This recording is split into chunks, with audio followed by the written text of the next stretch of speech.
दोस्तों, survivor India में आपका स्वागत है। दोस्तों, आज हम पढ़ने जा रहे हैं संविधान के भाग अनुच्छेद संशोधन।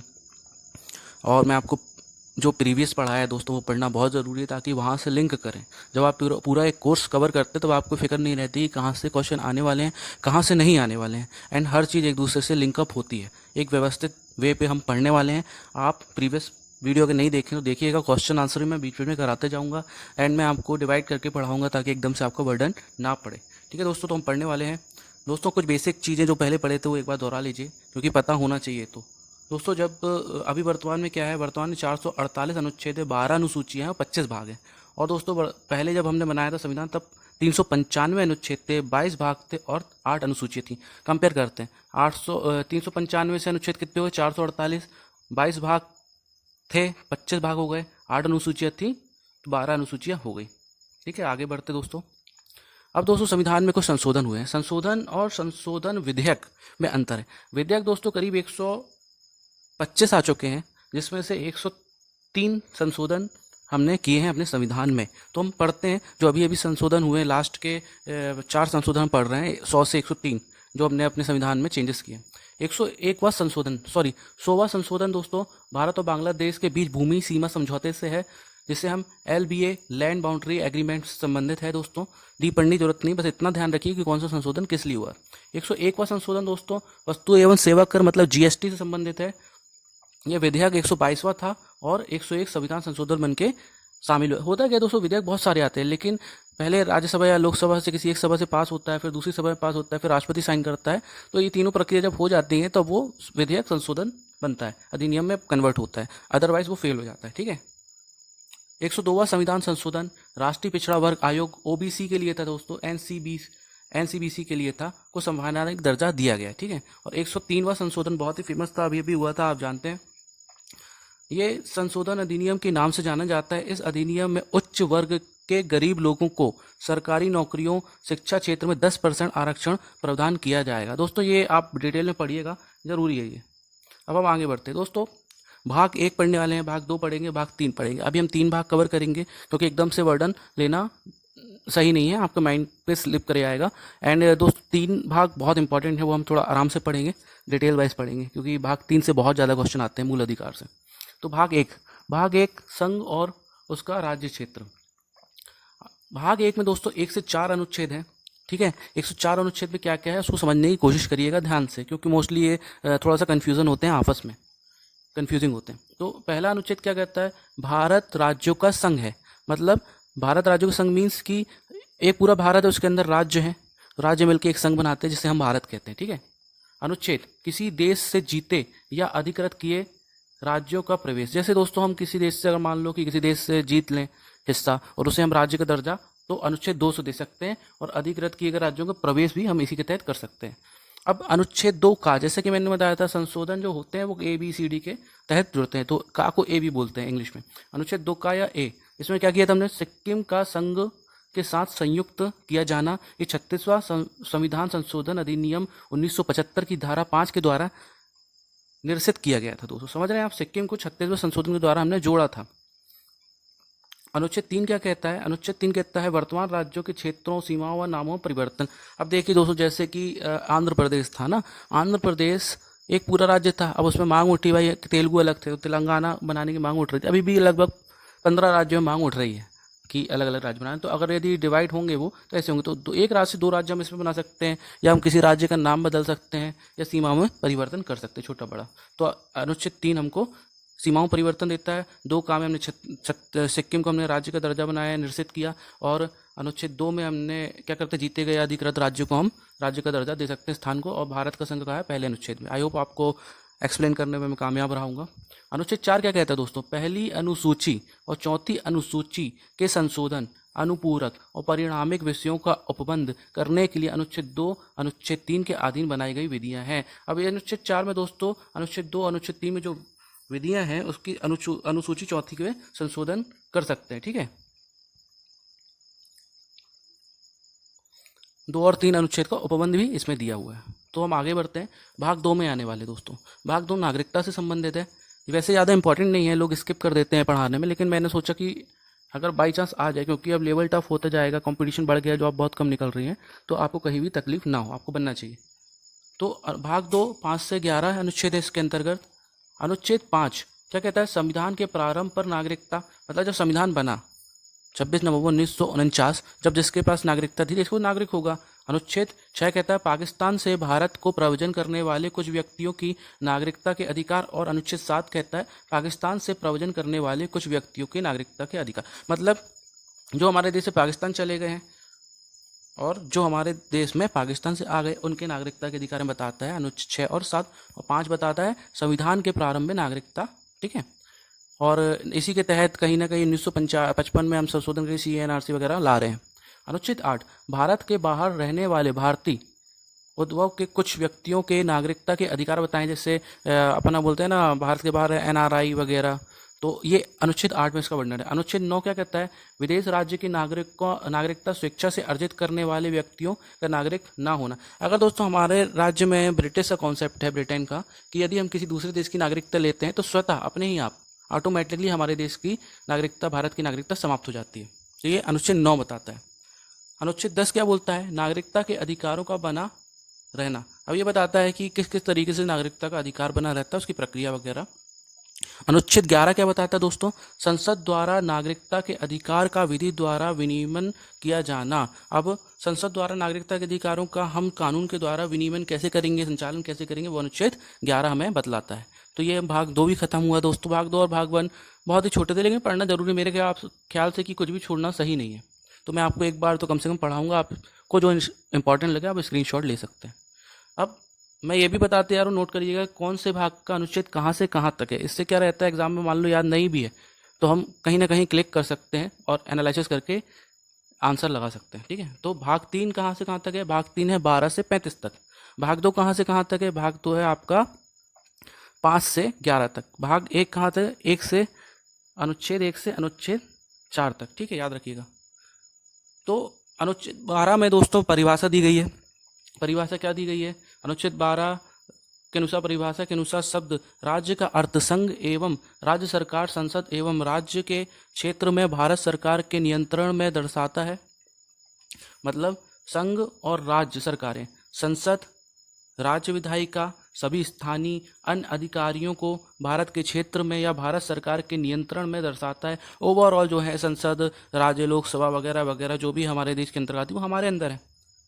नागरिक, नगर पालिका, पंचायत, अन्य समान स्थानीय प्राधिकरण कानूनों के नियम बनाने और लागू करने की शक्तियाँ हमारे साथ है। इन शॉर्ट दोस्तों ये लाइन थोड़ी टफ हो गई है। देखिए क्या होता है कि हमारे जो भारत देश की सीमाएं हैं उनके अंदर जो भी चीज़ें आएंगी, पंचायत हो, लोकसभा हो, राज्यसभा हो और संघ हो, नगर पालिका हो, ओवरऑल अधिकारियों को अधिकार क्षेत्र में हमारे ये अनुच्छेद 12 कहता है। अनुच्छेद 13 क्या कहता है? 13 के माध्यम से ही ऐसे किसी कानून बनाने से संसद और राज्य विधानसभाओं द्वारा प्रतिबंध लगता है जो नागरिकों को प्रदत्त मौलिक अधिकारों की कटौती करता है या उनसे वंचित करता है। दोस्तों अनुच्छेद 13 मोस्ट इंपॉर्टेंट है, क्योंकि अनुच्छेद 13 हमें मौलिक अधिकारों को, मतलब कि हमें मीन्स की संसद मीन्स की लोकसभा, राज्यसभा और राष्ट्रपति, कोई भी या सुप्रीम कोर्ट कोई भी मौलिक अधिकारों में चेंज नहीं कर सकता जो कि मौलिक अधिकारों को कमतर करे या कम करे। तो अक्सर दोस्तों ये केस हुए हैं कि अनुच्छेद 13 और अनुच्छेद 368, क्योंकि 368 क्या बोलता है? अनुच्छेद संविधान में संशोधन की आज्ञा देता है और 13 जो है मौलिक अधिकारों को सेव करके रखता है। मौलिक अधिकारों में हम चेंज कुछ भी नहीं कर सकते। आई होप आप समझ गए होंगे। समता का अधिकार, अनुच्छेद 14 से 17 तक समता का अधिकार, समता मतलब समानता का अधिकार। और 14 क्या बोलता है? विधि के समक्ष समानता का अधिकार। भारत के संविधान में यह कहा गया है कि राज्य भारत के राज्य क्षेत्रों में किसी व्यक्ति को कानून के समक्ष समानता, समता या कानून के समान संरक्षण से वंचित नहीं करेगा। भारतीय संविधान के आर्टिकल 14 के हिसाब से इसका मतलब यह है कि सरकार भारत में किसी भी व्यक्ति के साथ भेदभाव नहीं करेगी। मतलब दोस्तों अनुच्छेद 14 जो है हर एक नागरिक को समान अधिकार देता है कानून के समक्ष। जब चाहे वो अंबानी हो, ऑटो वाला, रिक्शे वाला हो या सीपर हो, पियोन हो, कोई भी हो, कोई भी अपराध के लिए उसे वैसी ही सजा होगी। कोई भी उसकी जो अधिकार है, मौलिक अधिकार है, वो वैसे ही रहेंगे जैसे होना चाहिए। तो अनुच्छेद 14 जो है सबको समानता देता है। अनुच्छेद 15 दोस्तों धर्म, मूल वंश, जाति, लिंग या जन्म स्थान के आधार पर विभेद का प्रतिषेध। आर्टिकल 15 इसके ऊपर मूवी बनी थी आशुतोष की, आई होप आर्टिकल 15 आप सबने देखी है, नहीं देखी तो सर देखिएगा, क्योंकि क्यों लोगों को लगता है कि कोई भी प्रॉब्लम नहीं है, ज़बरदस्ती ज़बरदस्ती पिछड़े वर्ग को एस टी को लेके इतनी भ्रांतियाँ हैं, लेकिन एक्चुअल प्रॉब्लम है अभी भी गाँव खेड़े में, तो आप देखिएगा प्लीज़। आर्टिकल 15 के नियम के तहत राज्य किसी भी नागरिक के साथ जाति, धर्म, लिंग, जन्म स्थान, वंश के आधार पर भेदभाव नहीं कर सकती, ठीक है। आर्टिकल 15 ये कहता है। अनुच्छेद 16 लोक नियोजन के विषय में अवसर की समानता। लोक नियोजन मीन्स तो जैसे सरकारी जॉब हो गई है तो उसमें अवसर की समानता रहेगी, बट इसी में क्लॉज जुड़े हुए हैं, क्योंकि आप देखेंगे पिछड़े वर्ग का कोटा होता है, ओबीसी का कोटा होता है, तो क्लॉज जुड़े हुए हैं, है ना। तो इन चीज़ों को समझिए, बैलेंस जमाने की कोशिश करिए, मैं समझाने की कोशिश करता हूँ। भारतीय संविधान में अनुच्छेद 16 में सार्वजनिक पदों पर अवसर की समानता से संबंधित प्रावधान किए गए हैं, बट अनुच्छेद 16(2) के अनुसार राज्य के अधीन किसी भी पद के संबंध में धर्म, मूलवंश, जाति, लिंग, उद्भव, जन्मस्थान, निवास, इसमें किसी भी निवासी के आधार पर ना तो कोई नागरिक अपात्र होगा ना उससे विभेद किया जाएगा। बट इसमें दोस्तों क्या है, क्लॉज जुड़े हुए हैं जो कि बाबा राम अंबेडकर ने दिए थे कि नौकरी में कोटा एक अलग से पिछड़े वर्ग ST SC को दिया जाएगा, तो ये एक क्लॉज है, क्योंकि वो पिछड़े हुए हैं, उनको हमें समानता से लाना है, हमें अपने बराबर में लाना है, इसलिए बाबा साहब अम्बेडकर ने ये क्लॉज जुड़े। और अनुच्छेद 17 अस्पृश्यता का अंत। अस्पृश्यता की प्रथा को अनुच्छेद 17 के अंतर्गत एक दंडनीय अपराध घोषित किया गया है। इसके उद्देश्य को आगे बढ़ाते हुए नागरिक अधिकार संरक्षण अधिनियम 1955 द्वारा अधिनियमित किया गया है। दोस्तों नागरिक का अधिकार 1955 एक मोस्ट इंपॉर्टेंट अधिकार है, इसी के तहत CA NRC वगैरह में चीज़ें होती हैं और इसी के आधार पर ही ST SC को कई अधिकार भी प्राप्त हैं। तो ये अस्पृश्यता का अंत है, इसको गांधी जी का भी कानून बोलते हैं, क्योंकि उन्होंने छुआछूत के लिए बहुत मुहिम करी थी, चलाई थी।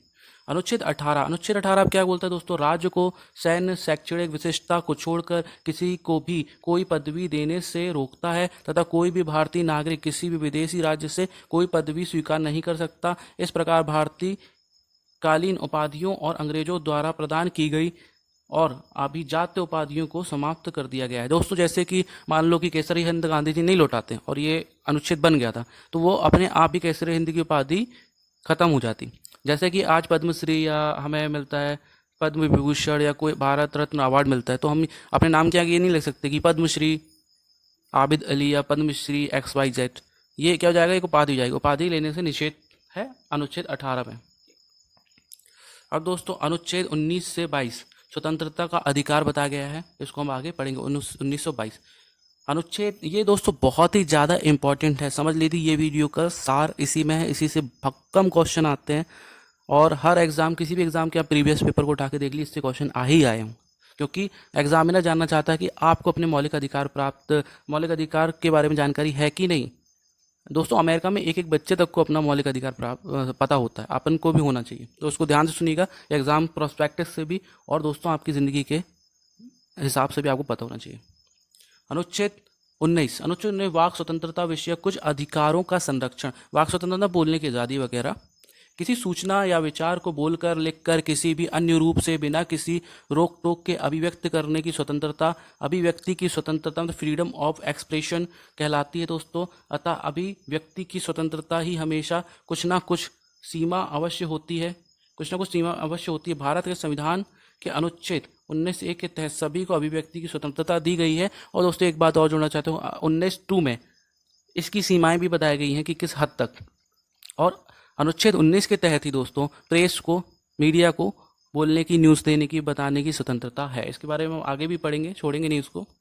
तो स्वतंत्रता क्या क्या है दोस्तों, सभी नागरिकों को स्वतंत्रता है, और कौन कौन सी स्वतंत्रता दी गई इसके नीचे पढ़ेंगे। वाक स्वातंत्र, अभिव्यक्ति स्वतंत्र व्यवस्था, बोलने की आज़ादी है, मतलब शांतिपूर्ण और निरायुध सम्मेलन, मतलब शांतिपूर्ण तरीके से हम सम्मेलन कर सकते हैं, इकट्ठा हो सकते हैं। तीसरा क्या बोलता है, समंग या संघ बनाने की शक्ति, मतलब जैसे कि अब RSS बना हुआ है या और भी संगठन है छोटे मोटे, तो वो इसके अधिकार भी 19 से ही मिलते हैं, समंग संघ बनाने की। भारत के राज्य क्षेत्र में सर्वत्र आबाद संचरण, कठिन लैंग्वेज है, भारत के राज्य क्षेत्र में सर्वत्र आबाद संचरण का अधिकार, मतलब भारत के किसी भी राज्य क्षेत्र में आप घूम सकते हैं, वहाँ जाके भ्रमण कर सकते हैं। पहले क्या था, 370 जब लागू था तो ये प्रॉब्लम थी कश्मीर में, अभी भी कई जगह प्रॉब्लम है, जैसे कि अंडमान निकोबार में कई ऐसे ट्राइब्स हैं, एरिया हैं जहाँ जाना मना है। अभी किसी अमेरिका या ब्रिटेन के किसके बंदा चला गया था तो उसको मार दिया था उन लोगों ने। कुछ जंगली ट्राइब्स होती हैं वहाँ, कुछ ऐसे एरिया होते हैं जहाँ खतरा है, वहाँ जाने के लिए भी इसी से बाध्य किया जाता है। भारत के राज्य क्षेत्र के किसी भी भाग में निवास करने, बस जाने का अधिकार, मतलब किसी भी भाग में जाके आप बस सकते हो, निवास कर सकते हो, इसका अधिकार। कोई वृत्ति, उपजीविका, व्यापार या कारोबार बनाने का अधिकार इसी से है दोस्तों। अनुच्छेद 2 में कहा गया है कि अभिव्यक्ति की स्वतंत्रता से किसी तरह देश की सुरक्षा, संप्रभुता, अखंडता को नुकसान नहीं होना चाहिए। इन तीनों चीज़ों के संरक्षण के लिए अगर कोई कानून है या बन रहा है, उससे भी बाधा नहीं आनी चाहिए। मीन्स दोस्तों कि हम ऐसी कोई चीज़ ना बोल दें, या मिलिट्री में कुछ ऐसे अधिकारी होते हैं जिनको नॉलेज होती है कई चीज़ों की, जिससे देश की अखंडता, सुरक्षा या संप्रभुता को नुकसान होता है, तो वो उससे इसी एक्ट 19(2) के तहत वंचित किया गया है, सख्ती दी गई है, और इसी के थ्रू सरकार नियम कानून भी बना सकती है। दोस्तों अनुच्छेद 20 मोस्ट इंपॉर्टेंट, अपराध के लिए। अनुच्छेद 20 में क्या है? अपराध के लिए दोष सिद्धि के संबंध में संरक्षण। मतलब अनुच्छेद 20 कहता है अपराध के संबंध में संरक्षण। किसी भी व्यक्ति को कानून के उल्लंघन के आरोप में कानून के उल्लंघन के अलावा किसी के अपराध के लिए दोषी नहीं ठहराया जाएगा। जो कि कानून के तहत दोषी ठहराया गया हो, उससे अधिक जुर्माने के अधीन नहीं होना चाहिए। मतलब कि दोस्तों क्या कह रहा है, किसी भी व्यक्ति को कानून के आरोप लगा हुआ है कि भाई उसने चोरी की है, जब तक चोरी सिद्ध नहीं हो जाती तो उसको हम चोर नहीं कहेंगे, मतलब दोषी नहीं ठहराएंगे जब तक कि उसमें आरोप साबित नहीं हो जा सकते, और जितना दंड है उतना ही दंड लेंगे, उससे ज़्यादा हम दंड नहीं ले सकते। ये अनुच्छेद 20 बताता है। अनुच्छेद 20 का दूसरा नियम क्या है? किसी व्यक्ति को एक ही अपराध के लिए बार बार अभियोजित या दंडित नहीं किया जाएगा। एक ही अपराध, जैसे एक पेन चुराया है तो उसकी सजा मान लो 6 महीने, तो दूसरे पेन 2 पेन चुराया तो भी 6 महीने होगी। ऐसा नहीं है एक पेन के लिए 6, दूसरे पेन के लिए 6। समझ रहे हैं? किसी भी अपराध के लिए अभियुक्ति किसी व्यक्ति को स्वयं अपने विरुद्ध साक्षी होने के लिए बाध्य नहीं किया जाएगा। मतलब किसी भी अपराधी, जैसे पुलिस वाले हैं, खुद खूब मार मार के, पीट पीट के, धमका के लोगों से अपना जुल्म कबूल करवा लेते हैं, लेकिन जब वो कोर्ट में मजिस्ट्रेट के सामने जाते हैं तो वो बोल सकते हैं सर मैं तो, मुझे मार मार के, मुझे डरा के, मार के डर से बुलवाया गया है, ये सही नहीं है। तो इस पर कोर्ट सख्ती दिखाती है। हम बाध्य नहीं कर सकते किसी को जुल्म कबूल करने के लिए। अनुच्छेद 21, भारतीय संविधान अनुच्छेद 21 आर्टिकल 21, प्राण और दैहिक स्वतंत्रता का संरक्षण। अनुच्छेद 21 जापान से लिया दोस्तों। अनुच्छेद 21 में जीवित स्वतंत्रता का अधिकार और न्यायपालिका के पहले भी कई निर्णयों के माध्यम से इसके दायरे का विस्तार करते हुए इसमें शिक्षा, स्वास्थ्य, त्वरित न्याय, बेहतर पर्यावरण आदि को जोड़ा गया है। 2017 में निजता का अधिकार भी इसमें विस्तारित किया गया, जोड़ा गया। दोस्तों पहले या तो मैं एक बात बताना भूल गया कि कर्फ्यू लग जाए, भारत बंद हो जाए, कुछ भी हो जाए, 20 आर्टिकल और 21 आर्टिकल किसी भी कीमत में निष्क्रिय नहीं हो सकते, वो हमेशा लागू रहते हैं। ठीक है। और एक और चीज है, अनुच्छेद 21A, अनुच्छेद 21 में शिक्षा का अधिकार जोड़ा गया था 2002 में। संविधान 86वां मतलब 86 संशोधन अधिनियम 2002 में हुआ, जिसमें भारत ने संविधान में अंततः स्थापित एक अनुच्छेद 21A ऐसे ढंग से राज्य कानून द्वारा निर्धारित करता है मौलिक अधिकार के रूप में 6 से 14 वर्ष की आयु के समूह के बच्चों को मुफ्त अनिवार्य शिक्षा का प्रावधान किया गया है। मतलब अनुच्छेद 21 में 6 से 14 साल के बच्चों को मुफ्त शिक्षा मिलेगी। ये किस में? 21 का में या 21A में। और कौन से संशोधन में? 86वें संशोधन के तहत 2002 में ये हुआ था। दोस्तों 22वां अनुच्छेद, कुछ दशाओं में गिरफ्तारी और विरोध की संरक्षण। 22वें अनुच्छेद में नागरिकों को प्राप्त निम्न प्राधिकारों का उल्लेख है। जैसे दोस्तों बंदी प्रत्यक्षीकरण, बंदी बनाए गए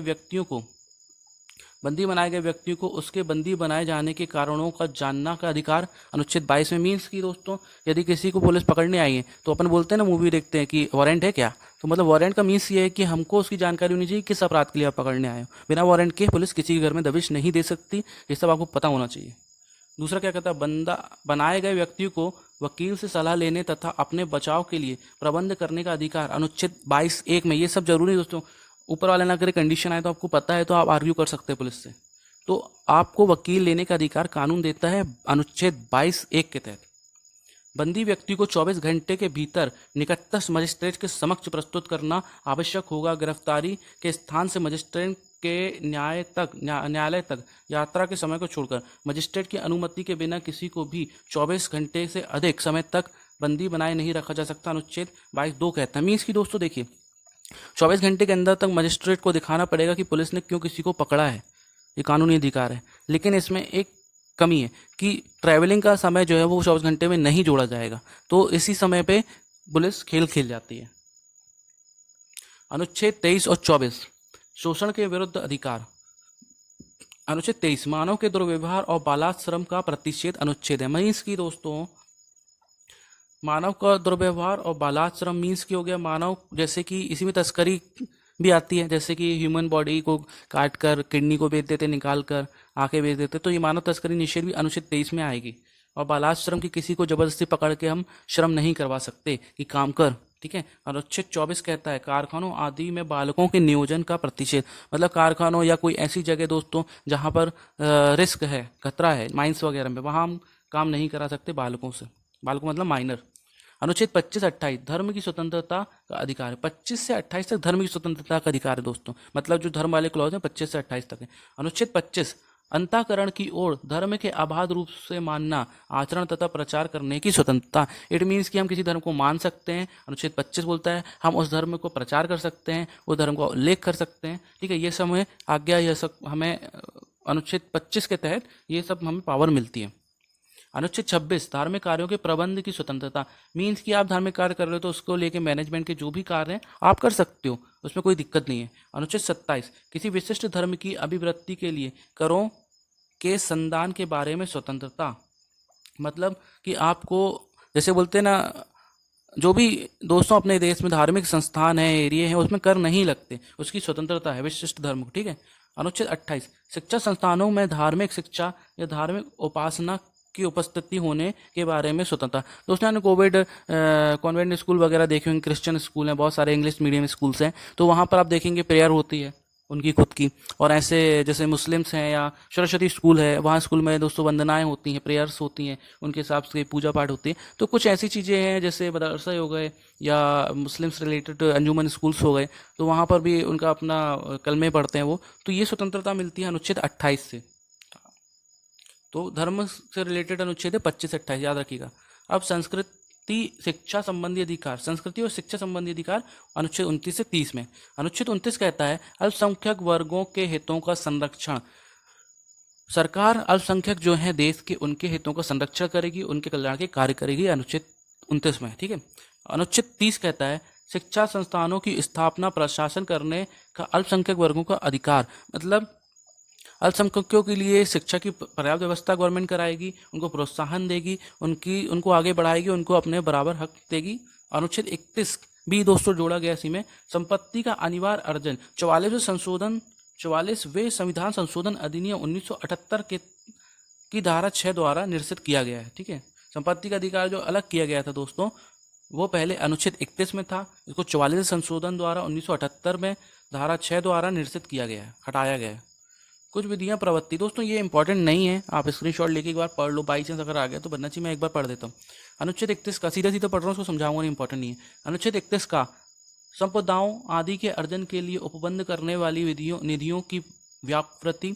अनुच्छेद 31 का बोलता है कुछ अधिनियमों और विनियमों का विधामान्यकरण। अनुच्छेद 31 गा कहता है कुछ निदेशक तत्वों को प्रभावी करने की विधियों की व्यावृत्तिकरण। अनुच्छेद 31 गा कहता है राष्ट्र विरोधी क्रियाकलाप के संबंध में विधियों के व्यावृत्तिकरण। और 43वें संविधान संशोधन द्वारा 1977 की धारा इसी से निश्चित की गई थी 31 घा की, राष्ट्र विरोधी क्रियाकल्प के संबंध में। दोस्तों संविधान के उपचार का अधिकार, ये मोस्ट इंपॉर्टेंट है, इसको बाबा राम अंबेडकर ने क्या कहा था दोस्तों, भीमराव अंबेडकर ने कहा था ये संविधान की आत्मा है। इस भाग 32 अनुच्छेद 32 इस भाग द्वारा प्रदत्त अधिकारों को प्रवर्तित कराने के लिए उपचार है दोस्तों, है ना। तो अनुच्छेद 32 का अधिकारों को प्रवर्तित कराने के लिए उपचार किसमें बोलेगा, तो अनुच्छेद 32 में, इसको याद रखिएगा, बहुत ही इंपॉर्टेंट है। अनुच्छेद 32 का राज्य विधियों की संवैधानिक वैधता पर अनुच्छेद 32 के अधीन कार्यवाहियों में विचार न किया जाना 43वें संविधान संशोधन अधिनियम 1970 की धारा 3 द्वारा निश्चित किया गया है। मतलब कि अनुच्छेद 32 का में कहा है राज्य विधियों की संवैधानिक वैधता पर अनुच्छेद 32 के अधीन कार्यवाहियों में विचार न किया जाना। मतलब कि इसमें राज्य में जैसे दोस्तों ये 32 आप रेट जारी करेंगे तो 32 के तहत आप सुप्रीम कोर्ट जाएंगे और हाई कोर्ट 226 के तहत जाएंगे। हाई कोर्ट अगर चाहे तो उसमें कार्यवाही नहीं भी कर सकता है, मना कर सकता है, लेकिन आप यदि अपील करते हैं अनुच्छेद 32 के तहत कोर्ट में तो उसको लेना ही पड़ेगा, सुप्रीम कोर्ट केस लेगा ही लेगा। अनुच्छेद 33 इस भाग द्वारा अधिकारियों का बलों आदि को लागू होने से उपांतरण करने की संसद की शक्ति, मतलब अधिकारों का बलों का आदि को लागू करने और उपांतरण करने की संसद की शक्ति मीन्स कि संसद में ही कानून बनेंगे और अधिकारों और बलों आदि को बनाएंगे, लागू करेंगे। जो संसद बनी है वो अधिकारों को लागू करेगी। और 34 क्या कहता है, जब किसी क्षेत्र में सेना वृत्ति प्रवृत्त है तब इस भाग द्वारा प्रदत्त अधिकारों का निर्बाध होगा। सेना विधि मतलब लगी हुई है दोस्तों, किसी देश में सेना का कानून चल रहा है राज्य में, क्षेत्र में, तब इस भाग द्वारा प्रदत्त अधिकारों का निर्बद्ध होगा। अनुच्छेद 35 क्या बोलता है, इस भाग के उपबंधों को प्रभावी करने के लिए विधान, जो भी इस भाग के प्रबंध हैं उसको प्रभावी करने के लिए इस विधान इसमें दिए गए हैं। दोस्तों आई होप को ये वीडियो अच्छा लगा होगा। आपके यदि कोई भी सलाह है, मशवरे हैं, कमेंट कीजिए कि कैसे सुधार करूं या क्या क्वालिटी और चाहिए, किस सब्जेक्ट में पढ़ना है, आप कमेंट कीजिए, इसको शेयर कीजिए, लाइक कीजिए। जय हिंद, जय भारत, सलाम, सत श्री अकाल, नमस्ते and support me, increase my will power to support you, like share subscribe. Thank you so much दोस्तों, मैं लगा रहूँगा और क्वालिटी में सुधार करता रहूँगा। धन्यवाद।